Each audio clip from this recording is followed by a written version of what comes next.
Alright guys, I have this Ryobi Circular Saw. It's 7 1/4 inches, and I just have an old blade on there for cutting construction 2x4s.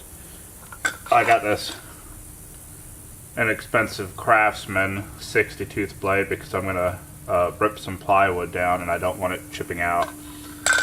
So to replace the blade on these, you got this built-in tool. So mine was kind of jammed in there, so you might need a tool to get it out. There's the tool. What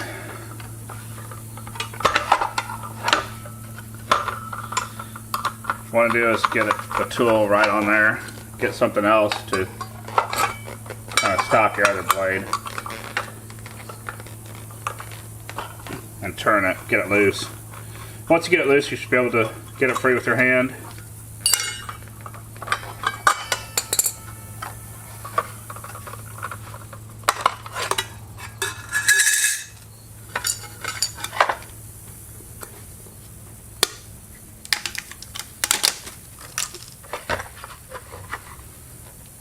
Once you get the blade open, you want to just slide it back in.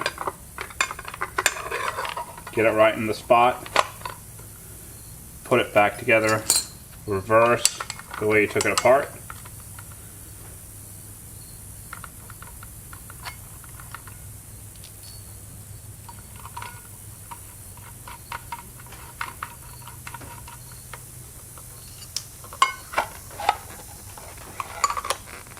Hold the blade, get the bolt tightened on there. You can use some type of Allen wrench tool on there, and then you put your tool back in there.